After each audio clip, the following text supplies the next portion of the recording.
Thanks, Hello, Laura. everyone. Hope you're all excited for the next 3 days of learning everything about Metaverse, how to enter it, and how to basically get the best out of it. And today, once I'm going to have my keynote, I'll ask the organizers to pull it out.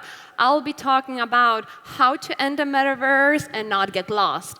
So before I like to start this, I would like to engage the public a little bit and ask a question. Could everyone in the audience raise their hands if they're currently building a product in the metaverse? Who is currently building something in the metaverse? 1, 2, 3. There is actually very little hands. So what about those who want to enter the metaverse, who want to work in the metaverse, who want to start building a business? What about those? Who wants to enter? OK, other guys, what are you doing? Why are you here if you're not building or not planning to build? I think you went to the wrong conference.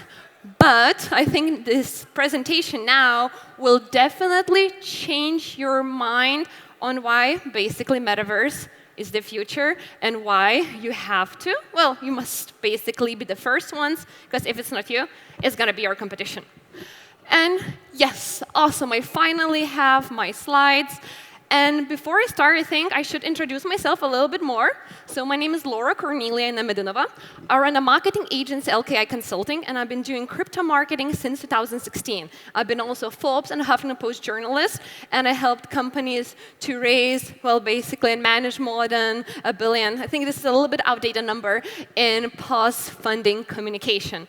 And today, what we have to start with is nowadays, when we think about internet, when we think about Web 2, we think about, well, we have our phone, we have our computers, we can scroll, we can be a little bit engaged. But the future, just like Mark Zuckerberg said, is all going to be about experiences. It's not going to be just consuming internet. It's actually going to be enjoying that immersive experience where you're part of it. And those who are going to be creating the best experience for all, well, they're probably going to be the ones that we're going to be quoting on the next keynote here. And all when it comes to Metaverse, it's basically experience. It's immersive thing. It's something that captures people's attention. You get lost in time, and you basically enjoy it. So the question is how you do it. And today, I'm going to be talking about 3 key things. Basically, first of all the key challenges and opportunities.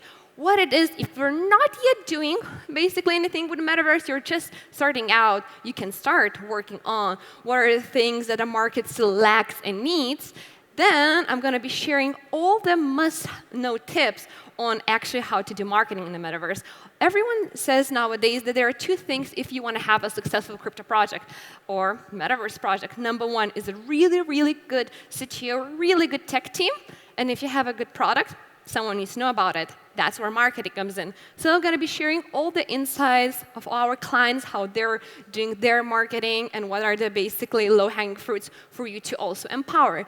And if you're still here and you're still excited, be like, OK, you're sold, like I'm sold, I want to do something in the Metaverse, I'm going to be sharing with you the 12-step guide on building a marketing strategy on a Metaverse. And this is the proven record, basically proven methodology with a track record how we do that basically in our agency. So it's going to be very much down to nitty-gritty details, takeaways on how you can start doing and executing everything in the end. One more thing, at the end of this presentation, I'm going to have a QR code with a link where you can download it. So please sit back, enjoy. You don't need to take pictures. You don't need to do anything. You'll be able to have it afterwards for yourself. So before, basically, I start, let's talk about the challenges that brands need to solve. So nowadays, when we think about Metaverse, when we think about, well, the end users, the BGC who is going to be using, going to be engaging, they, first of all, have a huge issue is like, why Metaverse? Why do we need to even go there? Why can't I just use my phone comfortably? And that's pretty much all good. So what basically all the brands that are going to the Metaverse, could be a luxury brand, could be, I don't know, even a healthcare brand need to solve is They need to transform their image from the Web 2 old school way to that they're trendy, they're exciting, and they're the ones who are building a quality product for the metaverse. Another thing is very important for the marketeers, and again, this is an opportunity for everyone here in the audience. How do you measure the success of all your marketing campaigns in the metaverse? It's very, very hard to measure it, especially when it comes to brand awareness, top of the funnel, where it's like, was it good? Did it actually convert or not? Third thing is how to actually create the right narrative and the brand story. How it is that we can start saying, hey guys, we're not just old school brand, we're going to a new direction. We're becoming the different, basically, breed. And then where do we find the right resources, the right talent in terms of people, and also resources in terms of investment? And by the way, my friend Daria here can help with that, is like, where do we start? So these are the top 4 challenges. And again, these are also an opportunities for everyone here to think about. And now, let's talk more opportunities. So one of the biggest opportunities and why basically Metaverse, it has very low costs of basically acquisition of the younger audience. So if you're building a brand for younger generation, 35 years and less, you want to go to Metaverse. They're already there. You don't need to convert them. When it comes to some other matters, for example, like Facebook. Facebook is already dead. No one's using Facebook. So if, let's say, you're running ads, they're going to get expensive and expensive with the next couple of years. Whereas when it comes to Metaverse, it's still very cheap. And if you do something, and we're going to have some examples down the line, you actually gather the attention. Then another thing is guerrilla marketing. Guerrilla marketing are creative, exciting marketing activities that doesn't cost usually a lot of resources, but can bring a huge ROI. Another good example why Metaverse and why you should focus on it is more and more people are getting their hands on AR and VR hardware. And here, basically, if you already have it and you spend your time playing games, maybe doing meetings on Facebook platform Meta, it's going to be very easy to convert you to using, for example, your software, playing your game. And they're all people who are already very much heavy social media users. And that means you can easily convert them to the brand ambassadors in Web3 and also Web2. And moving forward, 2,430,000 was the largest transaction made, a purchase in a metaverse last year.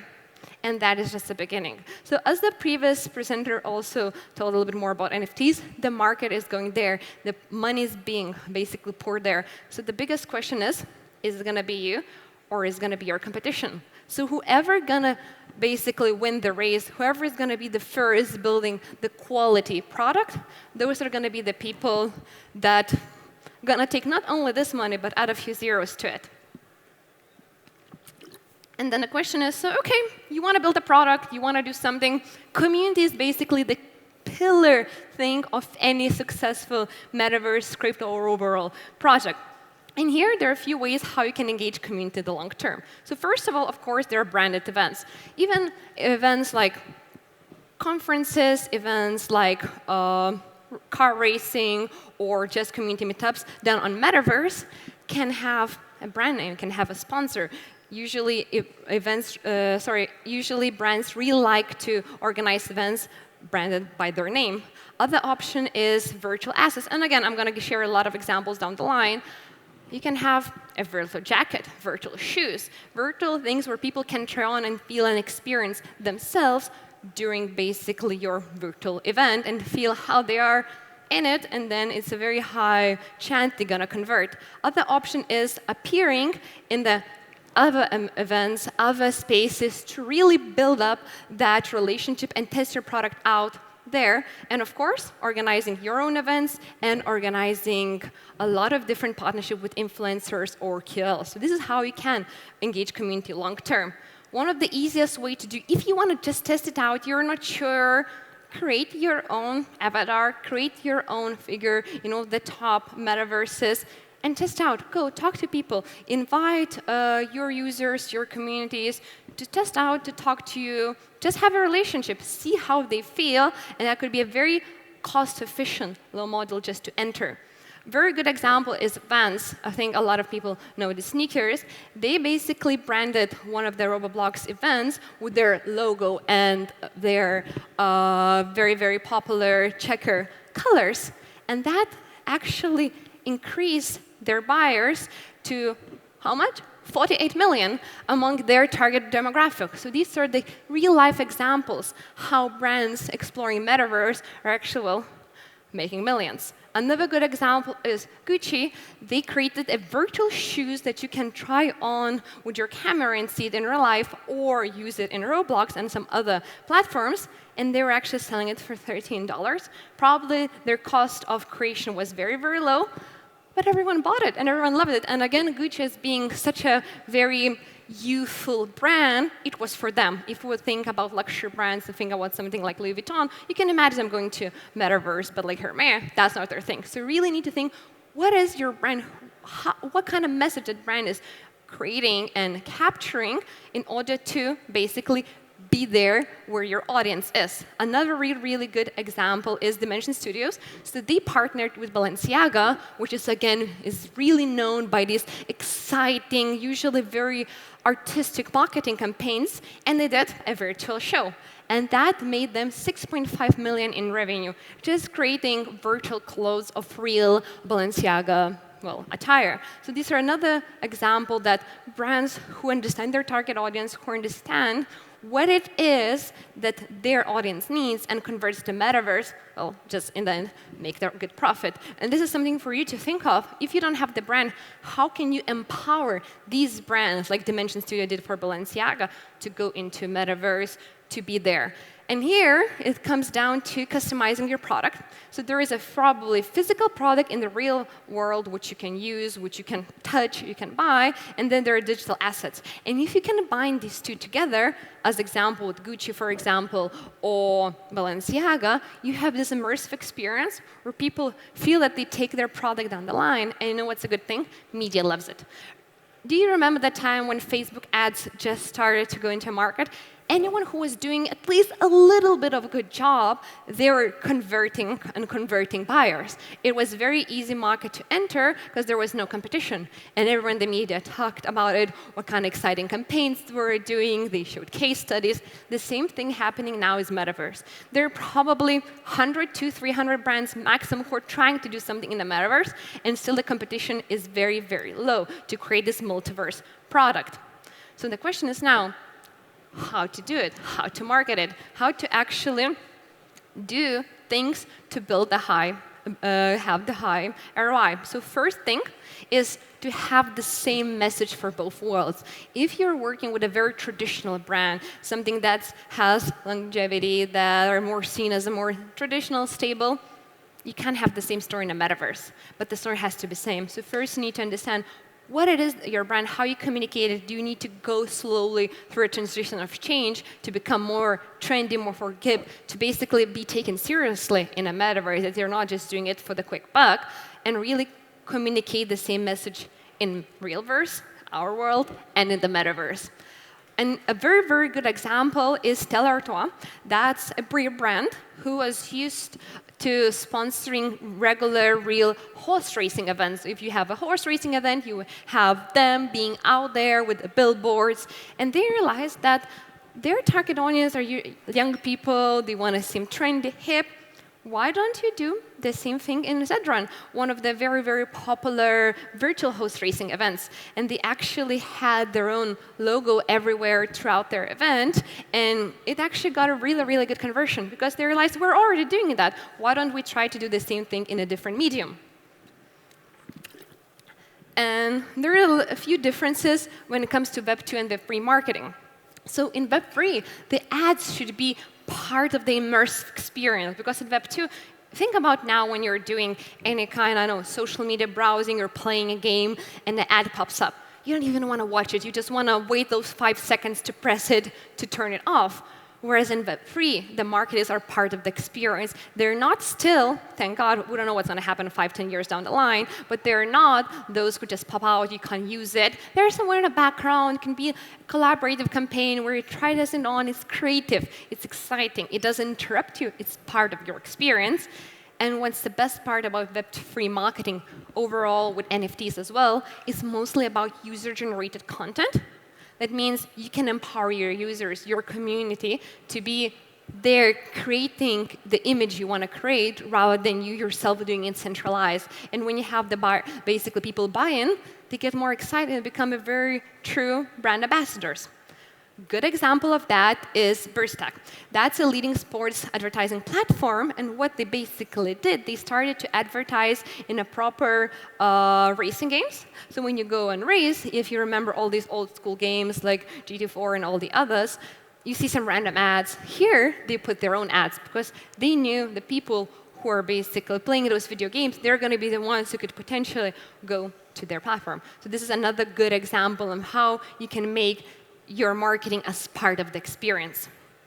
And then one of the last tips is play on the scarcity and limited time. One of the best things when it comes to Web3 marketing is play on the people's emotions, on people's scarcity, that if they're not going to try now, they're not going to be able to try it later. You know how many people made millions in crypto, buying Bitcoin, buying all the other cryptocurrency when it was low, and now there is this intent of like, if I'm not going to do it now, I'm probably going to miss my chance. So here, some of the option is create the limited time skins. So this could be some kind of add-ons to your game where you can try it, you can use it as part of, let's say, event, celebration, access passes. One thing that is super popular nowadays is access pass. It means you get certain access, usually in the form of NFT, that gives you opportunity to reach a certain level, to play a special game, could be even go to, say, a special one-on-one Q&A with the founders, influencers,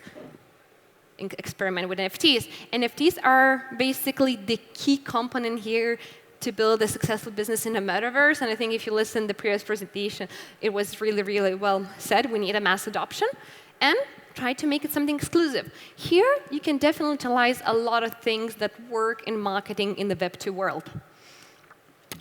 And one of my last examples is CocaCola. So what CocaCola did, they launched a series of NFTs where they remembered their old school nostalgic basically attire and some other basically marketing materials which people could buy and have it. And people loved it. I think, if I'm not mistaken, someone can correct me, it was sold within first day or even less. Because again, Coca-Cola tries to be more trendy. They want to also, don't forget their nostalgia, how many years they're in the market, and they were the perfect fit. So the question is here for everyone in the audience is, what can you offer for these brands? What can you do in order to bring them from Web2 to Web3? Then the question is, what next? The question is, so where do you need to start? What do you need to do? How do you promote your product? How you even understand, is it worth it or not? So what I'm going to talk about right now is building a marketing strategy. As we're in a marketing agency, our bread and butter is basically go-to-market strategies and then the execution. And here I decided to kind of shed a little bit more light on how us marketeers actually build it. So before I start this, I would love to, again, engage the public and ask a question to raise their hands. So how many of you are actually working with marketing or have marketing under their department? It's important for them, basically, marketing. Who are here, the marketeers? Those who didn't raise their hands are going to be escorted from the stage. OK, so there are quite a few people. Awesome. So this is definitely for you. I'm going to go a little bit more into tactics on how to build a market strategy. And here are our 12 steps on the successful marketing campaign. So when, let's say, a client comes to us, this is what we do. So basically, now I'm giving you a shortcut on everything we do, in a sense. So I'm going to walk you through each step. It's a key element here to understand that, of course, nothing fits for everyone, but this is something that's really proven for us to build campaigns that attracted hundreds and hundreds of thousands of users. So first thing, what you have to do when you want to start any kind of strategy, it could be marketing, but it could also be applied for some others, is understand your goals. So what it is realistically you want to achieve. We have a lot of experiences without our agency when clients come to us and say, hey, we need the marketing. And we're like, sure, you come to the right place. We'd love to work with you. But what it is that you want to achieve, why do you need marketing? What's important? What it is that we need to do in order for you to be happy? And these are the same things you have to ask yourself why you're working on it. So the first question is, before you even understand your goals, what is your budget? How much you're willing to spend to reach your goals? What kind of team do you have? Do you have an in-house team that you can rely on? Do you need something for outsourcing or marketing agency, freelancers? There are a lot of options you can work with. Competitors. Who are the competitors in the market and how did they reach their goals? What did they do? Then the market state. That's the most important thing. If you had asked me yesterday what to do in crypto, I would say nothing. Get fiat and wait. Today, the market is going a little bit back up. It's getting better. Basically, you need to understand, are you in a bear market or are you in a bull one? What's happening? Because in a bull market, you basically want to sell, go out there, do a lot of marketing as possible. In bear market, you want to chill, you want to prepare, you want to build a strategy, you want to build the product, you need to prepare. So understand the market state. And then, of course, politics, economy. If you're building a product in a country that might ban Bitcoin, ban some of the crypto assets, that's not a good place to be. So think about these things when you're really understanding what are your goals, what you're trying to achieve, how many users, how many revenue, what would be the brand awareness level. These are the things you need to think of. Then you need to understand who is your target audience, who is your ideal client profile, who do you want to reach. Are these young people from, let's say, 13 to 18? Are these from 20 to 30, or maybe 30 plus?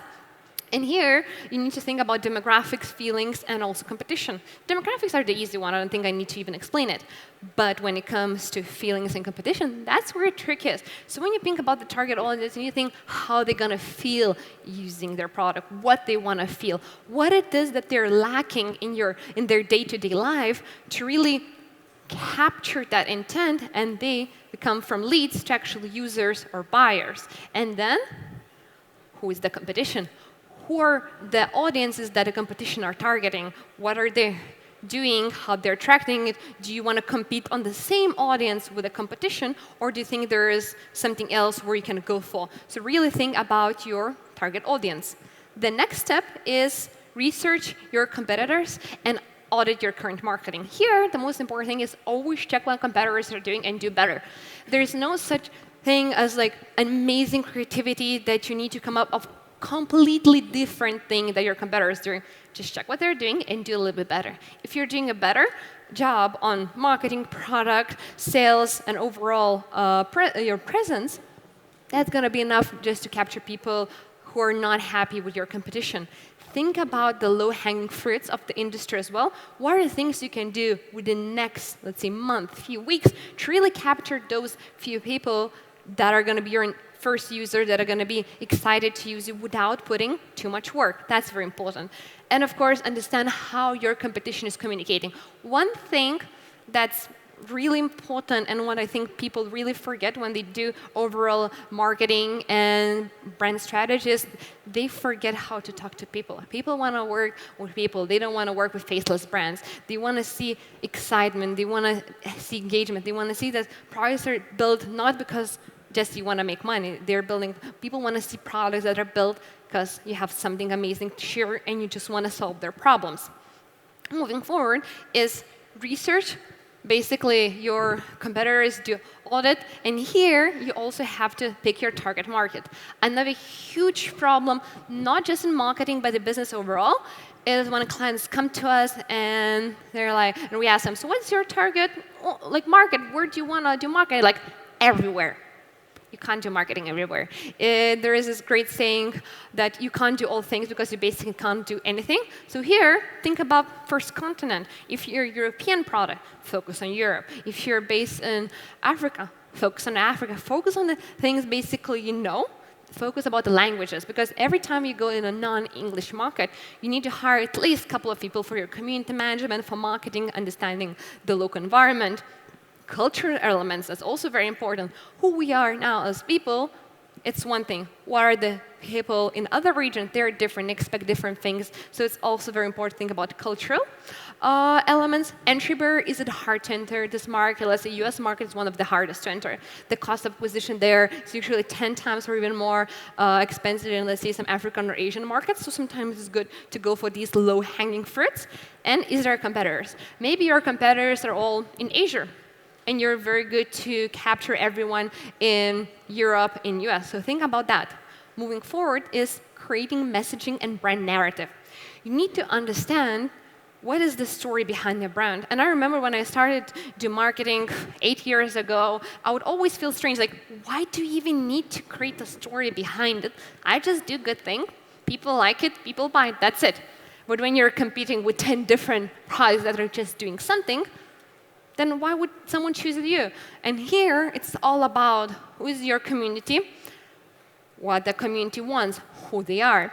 What are your values as founders? So, for example, some founders, they love to be out there, they love to communicate, and they want to be just in front of the community, they want to be part of the community. Where other founders want to be a little bit more in the back end, they create DAOs, where the community has a front face of themselves. So there are a few ways how you can do it, and you need to understand who you are, and then what's your narrative, what's your purpose, what's your competitive advantage, and what problems you're solving.